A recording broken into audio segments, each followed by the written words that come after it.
Pemerintahan baru Prabowo Gibran baru mau berjalan setahun dan Pilpres 2029 masih 4 tahun lagi. Tetapi suhu politik mulai menghangat.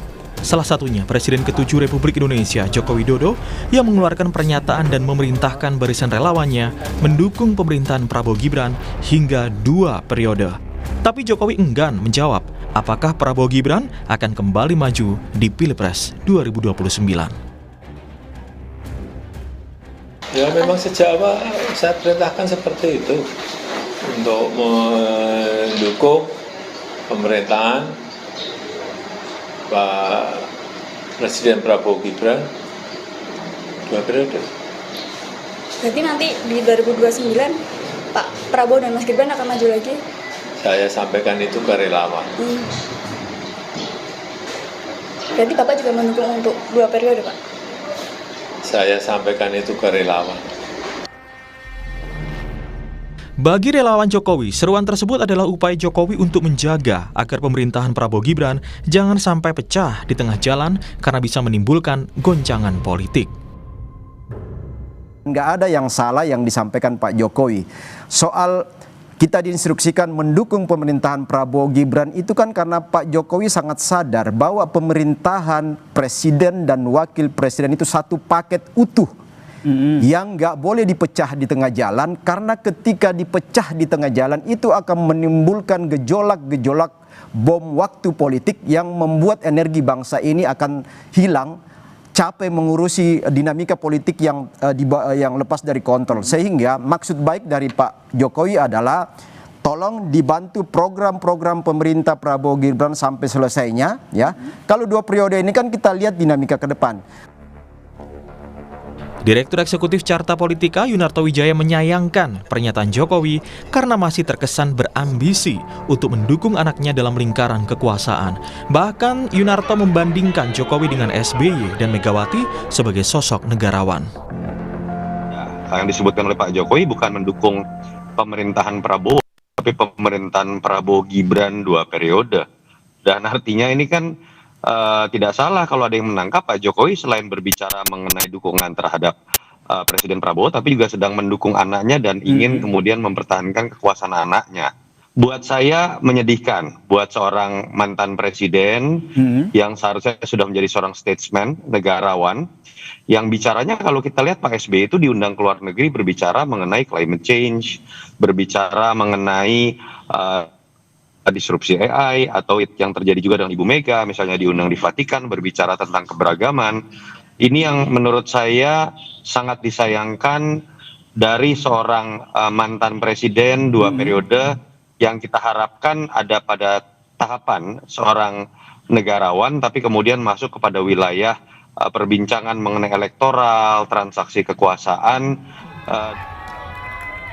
Yunarto juga berpesan untuk para relawan Jokowi untuk memprioritaskan kegiatan yang lebih penting pada masyarakat.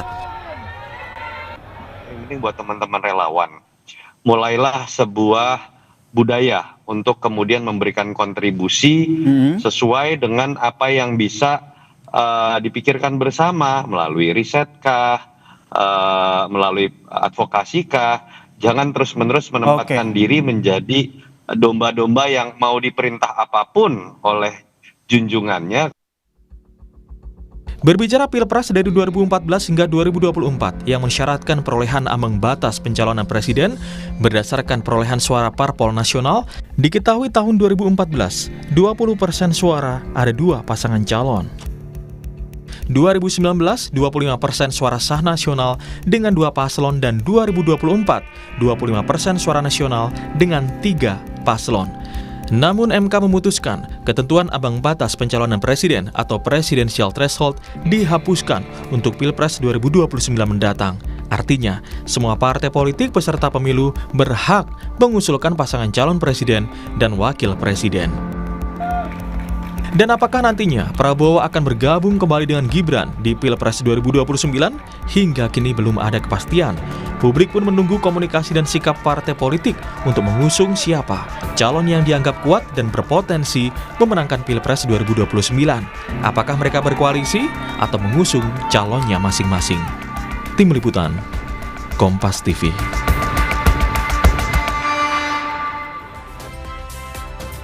Saudara, meski pemilihan presiden masih 4 tahun lagi, tapi suhu politik tampaknya sudah mulai menghangat. Presiden ke-7 Republik Indonesia Joko Widodo bahkan sudah terang-terangan meminta relawannya untuk mendukung pemerintahan Prabowo Gibran 2 periode. Padahal belum diketahui sikap parpol yang masih sangat dinamis, termasuk belum diketahui pula apakah Prabowo akan berpasangan dengan Gibran kembali. Apakah keinginan Jokowi ini realistis? Pagi ini kita akan bahas dengan sejumlah narasumber, di antaranya melalui Zoom ada Ketua DPP PDI Perjuangan Andreas Hugo Parera. Bang Hugo, selamat pagi. Pagi Mario. Terima kasih Bang sudah bergabung. Selain itu juga ada anggota DPR di fraksi Partai Golkar Nurdin Halid. Pak Nurdin, selamat pagi. Selamat pagi, Assalamualaikum warahmatullahi wabarakatuh. Waalaikumsalam warahmatullahi wabarakatuh, Bang Nurdin. Dan juga di studio sudah ada Direktur Parameter Politik Indonesia Adi Praitno. Mas Adi, selamat pagi. Selamat pagi, Mario. Terima kasih Bapak-Bapak sudah bergabung di Dialog Sapa Indonesia pagi pada hari ini. Saya ke Bang Nurdin terlebih dahulu. Bang Nurdin, bagaimana Anda melihat pernyataan Presiden ke-7 Joko Widodo terkait dengan mendukung 2 periode Prabowo Gibran, padahal baru setahun berjalan nih pemerintahannya? Iya, jadi dari sisi substansi pernyataan Pak Prabowo tidak ada yang salah. Di alam demokrasi, negara kita sekarang dalam proses demokrasi menuju tujuan bangsa Indonesia. Tetapi menurut saya itu waktunya tidak tepat, timingnya sangat tidak tepat. Tahun sekarang sampai dengan tahun 2027 itulah menurut saya adalah tahun kerja dalam rangka mewujudkan cita Bapak Presiden Prabowo. Nanti tahun 2027-2028 baru tahun kerja dan tahun politik. Nah, oleh karena itu sekarang mestinya bangsa kita, apalagi baru saja beberapa saat yang lalu negara kita tertimpa lagi suatu peristiwa yang tidak pernah kita harapkan. Oleh karena itu tentu Pak Prabowo sekarang ini konsentrasi untuk memulihkan kehidupan berbangsa dan bernegara dalam rangka mewujudkan proses pembangunan yang mampu menciptakan kesejahteraan masyarakat, kesejahteraan umum, bukan kesejahteraan orang per orang. Oleh karena itu sebetulnya para tokoh bangsa termasuk Pak Jokowi seharusnya sekarang ini adalah justru mendorong rakyat untuk melakukan kegiatan-kegiatan yang produktif yang berkaitan dengan pencapaian kinerja pemerintah dalam rangka mewujud nyatakan daripada cita Bapak Prabowo. Nah, oleh karena itu menurut saya kita tidak perlu dulu sekarang melempar suatu pernyataan-pernyataan yang justru bisa mengganggu kehidupan perpolitikan kita. Nah, apalagi kan masih lama 4 tahun lagi. Nah, bagi Partai Golkar ya saya bisa menyatakan bahwa mendukung sepenuhnya pemerintahan Prabowo Gibran sampai tahun 2029. Nah, untuk 2009 seterusnya itu nanti kita bicarakan karena itu masih jauh. Jadi negeri ini kan demokrasi kita dibangun dengan multi partai. Bang Nurdin, Anda menganggap ini mengganggu sebenarnya pernyataan ini ya? Maksud saya gini, mengganggu atau tidak tergantung siapa yang merespon dan bagaimana situasi bangsa kita. Tapi seharusnya sebagai tokoh bangsa, sebagai mantan presiden, harusnya tidak melemparkan pernyataan-pernyataan yang bisa mengganggu. Saya tidak menyatakan sudah mengganggu, tapi yang bisa mengganggu kehidupan berbangsa dan bernegara. Harusnya sekarang ini seluruh elit bangsa, seluruh masyarakat harus fokus ya. Untuk kita bagaimana menata kehidupan berbangsa bernegara agar proses pembangunan yang dijalankan oleh Bapak Prabowo yang kita kenal dengan kita itu berjalan dengan baik, berjalan dengan mulus, dan semua rakyat Indonesia bisa menikmati hasil-hasil pembangunan. Jangan hanya hasil pembangunan dinikmati oleh segelintir manusia Indonesia, dan ini yang dilaksanakan dengan giat-giatnya oleh Bapak Presiden Prabowo Subianto. Nah, oleh karena itu menurut saya seluruh insan negeri ini, ya, khususnya para bangsa untuk betul-betul mendukung daripada apa yang menjadi harapan bangsa ini melalui program-program Astacita Bapak Prabowo. Begitu kira-kira. Oke, saya ke Bang Hugo. Bang Hugo, apakah Anda sepakat dengan Bang Nurdin bahwa timingnya tidak tepat nih saat ini sebenarnya? Yang harus dilakukan adalah bagaimana mendukung terkait dengan program-program yang disampaikan oleh Prabowo Gibran. Menurut Anda, Bang Hugo? Ya, sebagian saya setuju tadi. Tapi gini, artinya apa yang disampaikan oleh Bang Nurdin. Tapi ya kalau apa yang disampaikan oleh Pak Jokowi ini, ya mungkin pasti momennya terlalu cepat. Juga kita perlu perhatikan gitu, apa sih sebenarnya latar belakang sehingga Pak Jokowi ini memaksakan menyampaikan itu terlalu cepat gitu kan. Ya kan kita lihat gitu situasi saat ini gimana ya serangan terhadap Pak Jokowi sendiri soal ijazah, kemudian Gibran juga akhir-akhir ini dipersoalkan soal ijazahnya. Ya, sehingga ini perlu ada mekanisme escape mechanism gitu ya. Mekanisme penyelamatan sehingga ya untuk meyakinkan, mungkin artinya ini analisa kita terhadap apa yang dia sampaikan gitu. Memaksakan cepat ini kan tentu ada latar belakangnya, ada dasar. Kita tahu Pak Jokowi ini kan sangat sangat cerdik dalam berpolitik dengan pengalaman kita di periode yang lalu, kemudian dalam perjalanan sekarang. Bagaimana Pak Jokowi memainkan semua instrumen untuk sampai kepada anaknya itu jadi wakil presiden kan. Itu kita tahu gitu. Kemudian juga dari pengalaman kita, apakah kita bisa percaya apa yang disampaikan oleh Pak Jokowi yang menyangkut anaknya? Mulai dari ketika dia menyatakan bahwa anaknya ini hanya untuk berusaha, berdagang, berbisnis, kemudian anaknya belum cukup umur, kemudian sampai dengan dia memaksakan. Terus kemarin saya dengar ada di Kompas TV juga kalau tidak salah, ada seorang loyalis dari Pak Jokowi yang ada di PSI yang menyampaikan bahwa yang memenangkan Pak Prabowo itu anaknya Pak Jokowi ini gitu. Sehingga dari statement-statement ini saya pikir pertama pasti tidak realistis, tetapi memaksakan untuk menjadi realistis gitu. Akan memaksakan jadi realistis. Tapi apakah ke depan apa yang disampaikan itu kita bisa pegang? Belum tentu. Saya kira ini juga warning buat Pak Prabowo, Pak Nurdin yang adalah pendukung-pendukung beliau supaya agak hati-hatilah gitu dengan pengalaman-pengalaman selama ini. Bang Hugo, berarti Anda bilang bahwa ini tidak mungkin ujuk-ujuk diberikan pernyataan ini ya, pasti ada latar belakang yang membuat Pak Jokowi harus ngomong soal ini ya? Saya kira Pak Jokowi dengan pengalaman selama ini dia selalu hitung apa yang dia sampaikan, apa yang perilaku yang dia tampilkan, dia selalu hitung, dan dia dengan pengalaman politik yang dia lakukan, saya kira kita perlu menganalisa betul apa yang dia sampaikan. Pasti dengan ada dasarnya, ada latar belakangnya. Dan ini untuk kepentingan bangsa juga, karena dengan kebijakan-kebijakan politik selama ini, saya kira banyak hal yang harus menjadi perhatian kita gitu. Sebenarnya saya mau nanya soal wanti-wanti terhadap Golkar dan koalisi ke Bang Nurdin, tapi sepertinya ada permasalahan komunikasi, jadi saya ke Mas Adi. Bang Nurdin, masih tersambung? Oke, Mas, seperti ada permasalahan.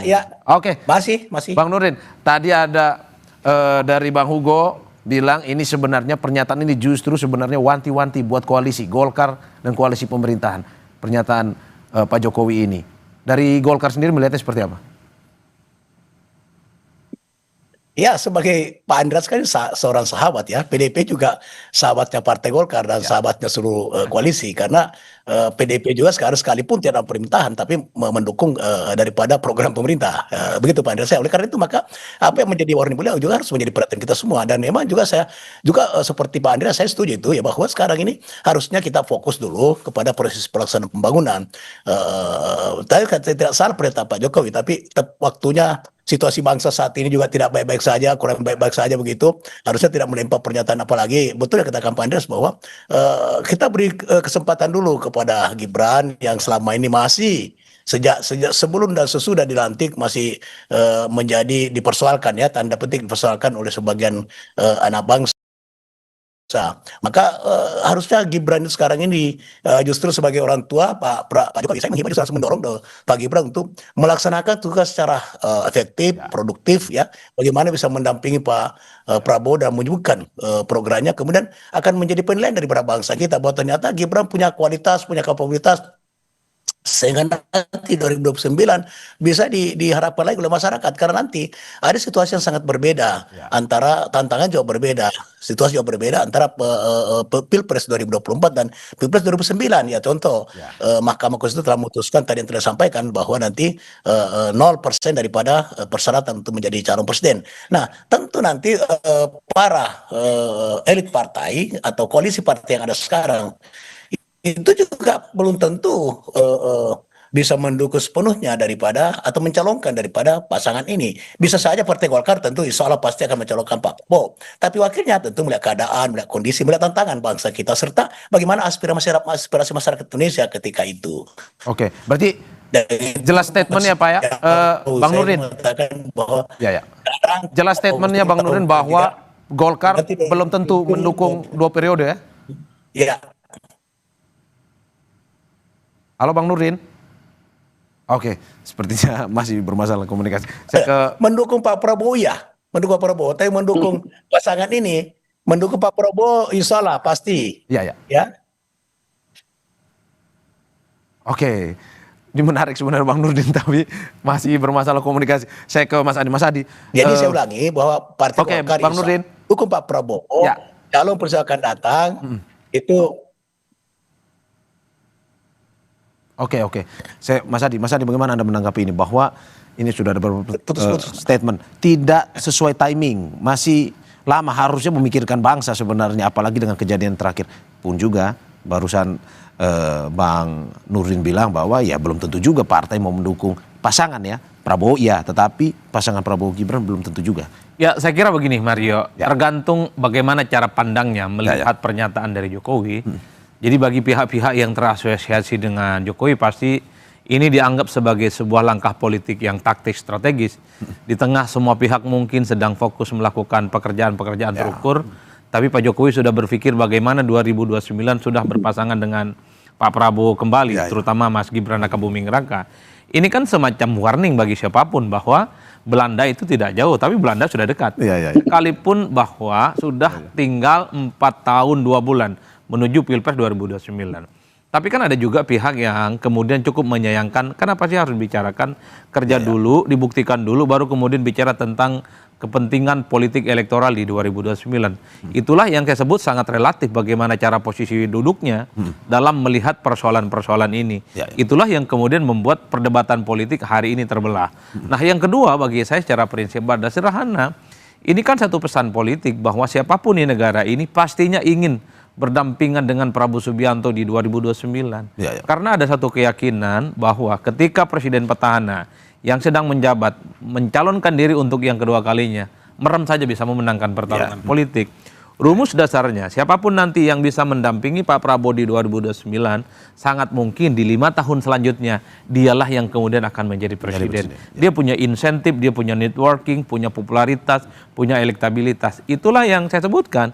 Di 2029 sebenarnya adalah soal pertarungan siapa yang akan mampu berdampingan dengan Pak Prabowo Subianto. Bukan hanya Mas Gibran, saya hakul yakin ketua umum partai yang hari ini menjadi ketua umum partai plus jadi juga menjadi menterinya Pak Prabowo Subianto juga punya intensi dan punya keinginan untuk bisa maju. Cuman mereka itu tidak sevulgar yang seperti kita saksikan dalam belakangan ini. Oleh karena itu bagi saya persoalan posisi cawapres ini yang saya kira akan menjadi rebutan oleh berbagai begitu banyak pihak di 2029 nantinya. Itulah yang saya kira kenapa persoalan duet 2 periode antara Pak Prabowo dan Gibran ini menjadi sesuatu yang agak panjang. Dalam konteks Pak Prabowo-nya 2 periode nggak ada persoalan. Saya kira semua welcome. PDIP kelihatan juga sangat happy dengan itu, tidak terlampau mempersoalkan. Begitupun misalnya dengan kawan-kawan Golkar, bukan hanya insya Allah, tapi sepertinya hakul yakin bersama kembali dengan Pak Prabowo. Tapi kalau persoalannya berduet dengan Gibran untuk kedua kalinya, kan banyak yang bilang nanti dulu, Belanda masih jauh kalau soal itu. Inilah yang saya kira wajar kalau kemudian seperti Golkar, PDIP dan partai-partai yang lain, saya juga membaca intensi mereka, persoalan proposal politik ini belum tentu akan terjadi. Karena saya kira persoalan apakah duet ini akan terjadi untuk 2 kalinya sangat tergantung pertama Pak Prabowo Subianto, yang kedua adalah partai-partai pengusung nantinya. Elitlah yang akan menentukan apakah proposal 2 periode ini akan terwujud ataupun tidak. Kalau menyepakati, apa boleh buat. Ini barang akan landing.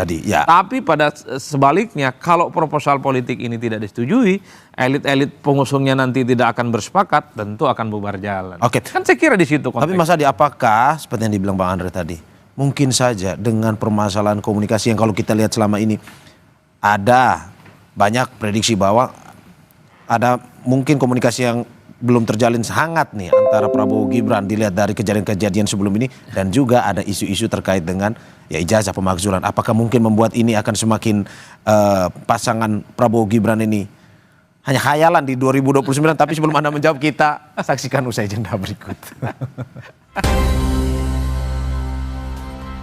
Terima kasih masih di Sapa Indonesia Pagi, saudara, bersama saya Maria Saron dan sejumlah narasumber saya. Melalui Zoom ada Ketua DPP PDI Perjuangan Andreas Hugo Parera, selain itu juga anggota DPR RI fraksi Partai Golkar Nurdin Halid, dan di studio bersama Direktur Parameter Politik Indonesia Adi Praitno. Saya kembali ke Mas Adi. Mas Adi, apakah kalau Anda melihat dengan pernyataan Pak Jokowi ini, karena ada beberapa hal yang memang mungkin melatar belakangi, misalkan kemarin isu ijazah Gibran, isu pemakzulan, pun juga komunikasi antara yang dibaca oleh orang seperti reshuffle kemarin, presiden tidak bersama wakil presidennya. Menurut Anda seperti itu atau bagaimana? Ya, saya kira memang secara prinsip siapapun di negara ini pasti ingin membangun hubungan yang cukup baik ya dengan Prabowo Subianto ya sebagai Presiden Republik Indonesia, bukan hanya untuk 5 tahun yang akan datang, tapi pasca 2029 sekalipun pasti siapapun punya intensi bisa berdampingan secara politik.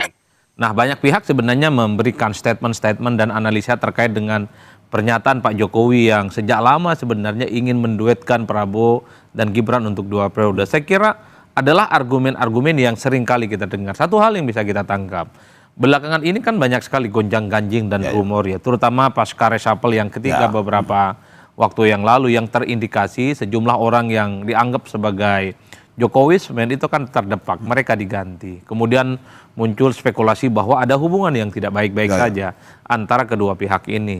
Tapi sehari setelah reshuffle itu muncul kan pernyataan dari para relawan dan termasuk juga dikonfirmasi oleh Pak Jokowi, ini ada proposal politik Prabowo Gibran 2 periode.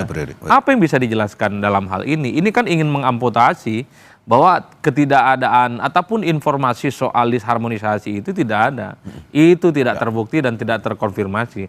Kalau tidak harmonis, bagaimana mungkin mau menyodorkan 2 ini bisa maju di Pilpres 2029. Hal yang semacam ini juga lumrah dibaca secara politik. Tapi satu hal yang ingin saya katakan adalah bahwa persoalan mendukung Pak Prabowo maju kembali untuk 2 kalinya, saya kira semua partai politik tidak ada persoalan. Dan bahkan partai-partai koalisi hari ini hakul yakin 1000% akan bersama dengan Pak Prabowo. Tapi ketika bicara soal siapa pendampingnya, orang kan bicara nanti dulu. Ini pasti akan begitu menjadi kursi yang diperebutkan oleh begitu banyak pihak. Bagi saya pernyataan Bang Nurdin Halid itu adalah saya sebutnya sebagai penolakan secara tegas. Nanti dulu. Penolakan terhadap soal wakil presidennya. Kalau presidennya oke, wakil presidennya nanti dulu. Karena disebutkan bahwa mendukung Prabowo Gibran sampai 2029. Prabowo 2009 lanjut oke, tapi tidak dengan wapresnya. Kan itu pernyataan Bang Nurdin Halid yang bisa disimpulkan oleh publik. Itu artinya yang menjadi ramai adalah persoalan siapa pendamping Pak Prabowo di 2029 nanti. Apakah Gibran, apakah partainya Bang Nurdin Halid, jangan-jangan juga partainya Bang Hugo ini dari PDIP, ada dari PAN, ada Demokrat, ada dari PKB dan PKS. Karena mereka juga pasti menginginkan untuk bisa menjadi pendamping Pak Prabowo Subianto. Itulah yang saya sebut, yang menjadi wapres di 2029 adalah mereka yang bisa dipastikan akan menjadi presiden-presiden selanjutnya. Wajar saya menyebutnya di 2029 yang menarik itu adalah persoalan perebutan calon kursi nomor 2. Yang lainnya tidak menarik. Bang Hugo, bagaimana Anda melihat di Golkar saja ke Pak Prabowo 2 periode. Tapi kalau untuk wakil presiden ya tunggu dulu pasangan ini. Kita lihat dulu ke depan. PDIP bagaimana melihatnya? Ya, itu yang saya katakan tadi. Apa yang disampaikan Pak Jokowi itu bukan soal kepentingan soal kepentingan bangsa dan negara, kepentingan menjaga pemerintahan ini, tapi kepentingan anaknya. Itu kan sejak dari periode yang lalu kan kita sudah tahu gitu. Apa yang disampaikan, apa yang dinyatakan berkaitan dengan anaknya kan semuanya bertolak belakang gitu. Nah, kalau kita lihat dengan latar belakang, ya kita lihat dengan situasi saat ini yang dihadapi. Ya soal ijazah lah, soal situasi yang tadi disampaikan ketidakhadiran ketika pelantikan. Nah, ini kan buat beliau mengkhawatirkan gitu dengan situasi seperti ini gitu. Nah, oleh karena itu ya lebih baik klaim lebih dulu gitu kan. Ya. Nah, dan klaim itu kan, ya kalau klaim itu kan bukan terhadap partai, bukan terhadap partainya Pak Nurdin, Ya. bukan terhadap teman-teman di koalisi kan, tapi kalau istilahnya Pak pemerhati kita tadi, Mas Adi. Mas Toto ini terhadap ke domba-dombanya gitu. Yang masih bisa taat itu ya siapa ya, domba-dombanya tadi dalam tanda petik ya. Jadi ya kita nggak bisa pegang lah, kalau menurut saya, lu nggak bisa pegang apa yang disampaikan itu, apa yang dinyatakan oleh beliau gitu. Sehingga menurut saya sih skip aja gitu statement-statement seperti itu. Oke, saya ke Bang Nurdin. Bang Nurdin, tegas bahwa Golkar mendukung 2 periode Pak Prabowo Subianto, tapi untuk kursi wakil presiden masih belum. Apakah memang ini masih dinamis ke depan? Golkar masih melihat-lihat 4 tahun ke depan ini? Bukan masih dinamis, Ya. sangat dinamis. Karena kalau masih itu berarti ya tidak. Saya katakan sangat dinamis. Kenapa? Karena pertama dari sisi konstitusi dulu, kita kan belum tahu sekarang, karena ada wacana dan ada kemauan keras daripada koalisi termasuk sebagian rakyat Indonesia supaya ada penataan daripada fungsi-fungsi partai politik. Maka oleh karena itu perlu perubahan revisi undang-undang politik ya. Perlu ada perubahan sistem pemilu kita. Ya nanti belum tentu juga, siapa tahu juga ada kehendak daripada nanti DPR untuk merubah daripada undang-undang Pilpres. Bisa saja itu terjadi ya. Bisa saja tidak pemilu langsung. Bisa saja kita kembali ke Undang-Undang 45. Sesuatu yang lebih baik untuk bangsa kita. Itu mengapa tidak? Nah oleh karena itu kalau saya pribadi terus saja Pak Andreas dan Mas Adi, saya itu sebetulnya mengharapkan negeri ini MPR itu mengamandemen Undang-Undang 45, tapi bukan amandemen lagi pasal-pasal, tapi kembali ke Undang-Undang 45 yang utuh dan murni. Kenapa? Amandemen sekarang itu ya situasi bangsa kita banyak kerusakan yang tercipta dengan amandemen tersebut. Nah oleh karena itu supaya tidak berlanjut kerusakan tatanan berbangsa, bernegara, masyarakat, maka kita kembali kepada 45. Ini kan kejadian juga pada tahun 59 ketika 1955 pemilu, kemudian tidak ada stabilitas politik, ya kerusakan di mana-mana, kemudian presiden mengeluarkan dekret kepada 45 itu dalam rangka untuk menciptakan stabilitas politik untuk melanjutkan proses pembangunan. Nah bangsa kita sekarang, ya saya pribadi memandang bahwa Undang-Undang 45 itu jauh lebih banyak mudaratnya daripada manfaat. Oke.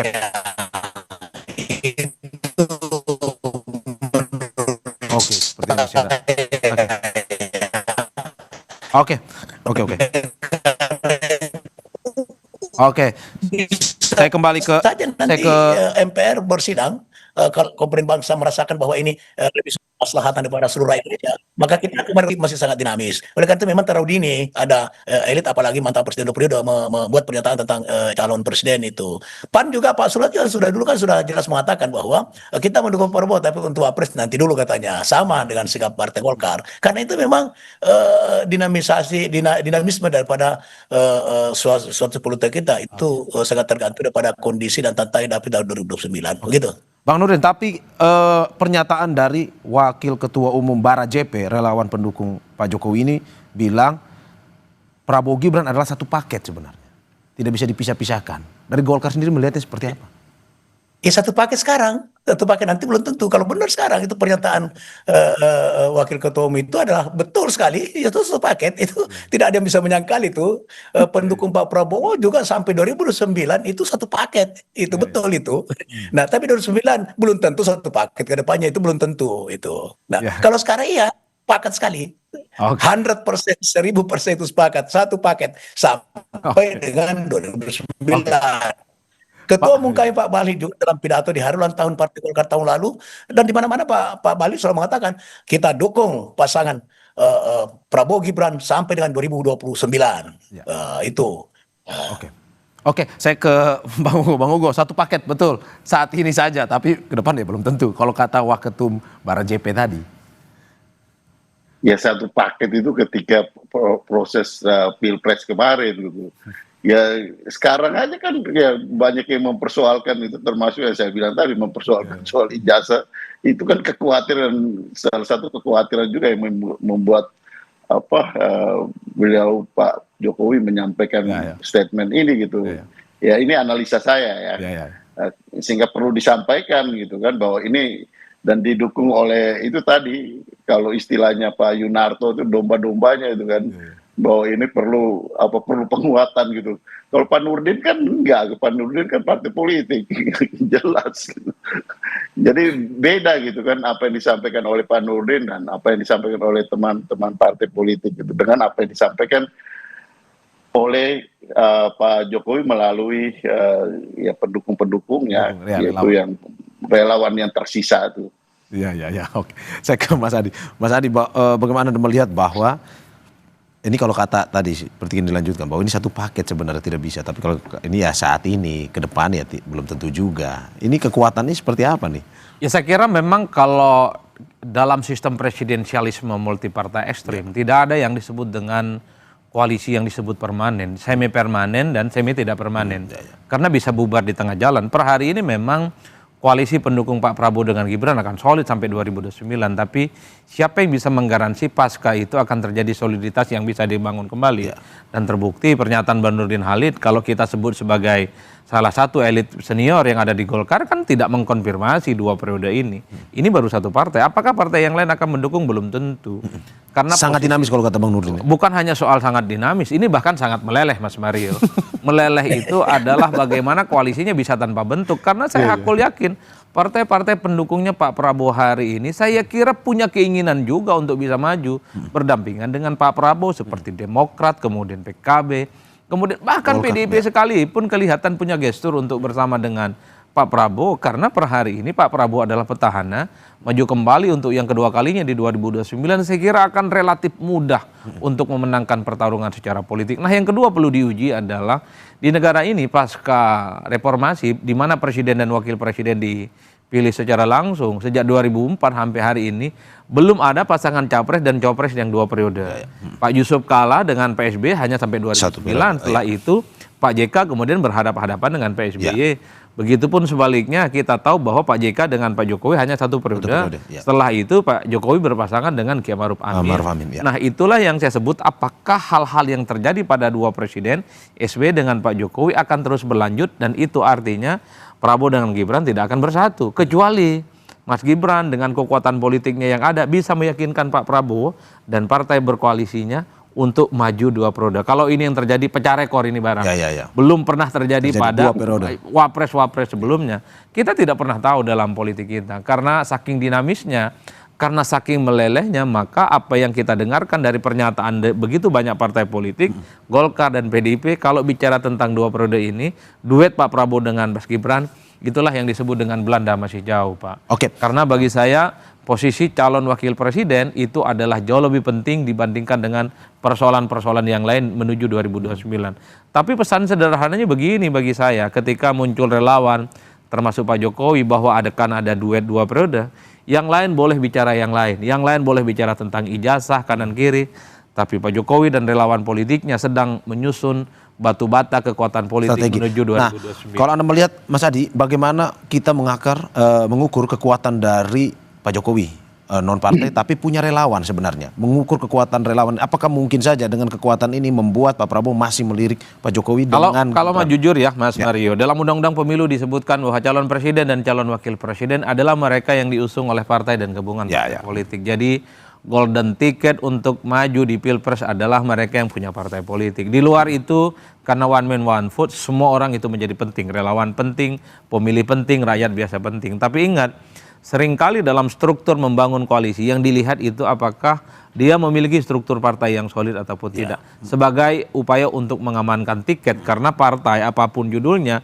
dia punya resource, dia punya networking, dan punya mesin politik yang bisa diorganisir. Minimal ada DPRD-nya, minimal ada kantornya, minimal ada pengurus-pengurusnya. Kalau relawan harus kita akui belum bisa terdeteksi seberapa banyak mereka ini memiliki jamaah dan pengikut yang bisa diorkestrasi sebagai kebagian kepentingan politik. Wajar kalau bicara tentang penentuan koalisi, yang paling penting itu adalah partai. Pasca penentuan koalisi, maka semua rakyat penting, relawan penting, semua orang penting. Tapi satu hal bagi saya yang ingin saya katakan, kalau kita mengacu pada pemilu di 2024 yang lalu, ornamen-ornamen, unsur-unsur relawan itu dinilai tidak terlampau kelihatan signifikan. Agak berbeda misalnya di pemilu 2009, 2014, 2019 itu relawan cukup kuat ya. Resultante sebagai mesin politiknya. Tapi di pemilu kemarin 10 bulan yang lalu saya tidak terlampau melihat bagaimana unsur relawan itu sebagai mesin politik yang cukup bisa diandalkan. Justru yang kelihatan paling terdepan menjadi support sistem pemenangan dalam pemilu adalah kekuatan-kekuatan partai politik, dan itu nyata kan yang terjadi. Artinya ada semacam siklus kekuatan politik yang dibaca sebagai mesin tanpa ke permukaan, dan kemudian itulah yang akan dihitung. Dan saya juga meyakini di 2029 rasa-rasanya memang partailah tetap yang akan menjadi satu kekuatan yang memang sangat diperhitungkan. Meski saat bersamaan kerja-kerja relawan kan juga relatif sangat dibutuhkan, terutama untuk menyasar basis-basis yang tidak bisa diakses oleh kekuatan partai politik. Kekuatan partai penting, relawan penting, kekuatan kelompok-kelompok yang lain menjadi penting. Karena dalam sistem pemilihan presiden secara langsung, satu orang itu tetaplah penting. Nggak ada 1000 tanpa ada Mas Adi, satu tapi suara. bagaimana kita berbicara terkait presidensial threshold ini? Lebih cair lagi, lebih meleleh lagi ke depan ini nih? Kalau kita mau jujur sebenarnya, sebut saja misalnya presidensial threshold itu kosong. Yang itu artinya semua partai politik yang bisa ikut pemilu di 2029 adalah mereka boleh mencalonkan diri sebagai calon presiden dan wakil presiden. Anggaplah di situ kesimpulannya. Tapi kalau melihat bagaimana di 2029 Pak Prabowo maju sebagai calon presiden, rasa-rasanya kesempatan itu tidak akan digunakan oleh begitu banyak orang. Ngeper duluan, Pak. Melawan petahana, melawan presiden yang sedang berkuasa, itu bukan perkara gampang. Itulah yang saya sebut, sekalipun ada kesempatan bagi semua partai lolos yang ikut pemilu, mengajukan calon presiden dan wakil presiden, rasa-rasanya mereka akan berhitung kalau bisa berdampingan dengan Pak Prabowo, kenapa ini saja yang tidak diambil kesempatannya. Karena itu tadi, ada rumus yang bisa diyakini oleh semua orang. Presiden petahana, maju kembali, ya sebenarnya rileks-rileks saja akan relatif lebih mudah untuk memenangkan pertarungan. Sebelum saya ke Bang Nurdin, singkat saja Mas Adi, apakah mungkin dengan pernyataan Anda ini mau warning kepada Gibran bahwa ada relawan, tapi ya masuk ke partai politik ya lebih besar kesempatannya untuk bisa dapat tiket bertarung sebenarnya. Ya kan saya kira partai politik punya kalkulasi, kekuatan politik relawan itu. Mereka itu misalnya mengecek bagaimana di setiap struktur level kekuatan politik, provinsi, kabupaten, kota, RT, dan RW, bahkan tingkat desa-desa. Kan partai akan bertanya, apakah kekuatan relawan bisa diakses? Ternyata juga tidak terdeteksi. Karenanya ini yang saya sebut bahwa dalam banyak hal, partai politik kan juga melihat, ayo dong relawan, bikinlah partai politik. Karena partai itu adalah satu instrumen yang paling sah diakui oleh undang-undang untuk mengukur sebuah kekuatan. Sekalipun tidak lolos ke parlemen, minimal dia itu punya perwakilan di DPRD provinsi, kabupaten, dan kota. Dia itu punya jejaring, punya mesin politik. Itulah yang saya kira sebagai salah satu kritik, bahwa relawan kalau betul punya mesin, kalau betul punya jejaring, buktikan, ikut pemilu. Itu adalah menurut saya untuk mengukur sebuah kekuatan. Caranya adalah menjadi partai politik. Kalau tidak jadi partai, klaimnya banyak. Oke, saya ke Bang Nurdin. Bang Nurdin, bagaimana Anda melihat bahwa mungkin saja untuk memuluskan rencana 2 periode ini, Mas Gibran, Wakil Presiden, bergabung dengan partai politik? Saya kira begini ya, sekarang kan masih ada resistensi terhadap Mas Gibran. Masih banyak yang mempersoalkan tentang kapasitasnya, kapabilitasnya maupun proses. Oleh karena itu maka justru sekarang ini tantangannya bagi Mas Gibran bahwa bila masih ada keinginan, ya tentu ada keinginan karena Pak Jokowi sudah membuat pernyataan seperti itu. Oleh karena itu Mas Gibran harus membuktikan dirinya bahwa memang dia sangat pantas bukan karena soal muda tapi memang sangat pantas dan punya kapabilitas untuk mendampingi Pak Prabowo. Sehingga rakyat yakin dan partai-partai politik juga yakin bahwa masih pantas Mas Gibran untuk mendampingi 2029 akan datang. Ada hal yang perlu saya sampaikan bahwa sesuai dengan penjelasan Ketua Umum Golkar Pak Bahlil dalam suatu kesempatan, beliau mengatakan bahwa sebetulnya di samping rezekinya Mas Gibran kemarin berpasangan dengan perlu ada suatu proses yang memang tidak lazim gitu. Ya sebetulnya kan Mas Gibran bukan prioritas utama waktu Pak Prabowo ingin mencalonkan seseorang sebagai presiden. Waktu itu kan Pak Prabowo mencalonkan seseorang di mana Pak Erlangga sebagai Ketua Golkar melakukan penolakan keras, bahkan mewacanakan untuk keluar dari koalisi. Nah itulah kemudian pemilihan Gibran itu adalah dengan tertutup, voting tertutup, dibagi ke kertas para partai koalisi, kemudian memilih siapa yang diharapkan. Di situlah Mas Gibran yang mendapatkan angka voting tertinggi. Nah, oleh karena itu kenapa Mas Gibran dipilih waktu itu oleh para partai sebagai perekat, ya, sebagai perekat. Nah, pertanyaannya apakah nanti 2009 bisa menjadi perekat? Belum tentu. Nah, oleh karena itu ini harus disadari oleh Pak Jokowi dengan seluruh relawannya, dengan Mas Gibran sendiri. Oleh karena itu ruang masih ada, peluang masih ada, tapi Mas Gibran sendiri yang harus menciptakan peluang itu, bahwa mereka 2009 masih pantas untuk menjadi pendamping daripada Pak Prabowo, masih pantas menjadi wapres.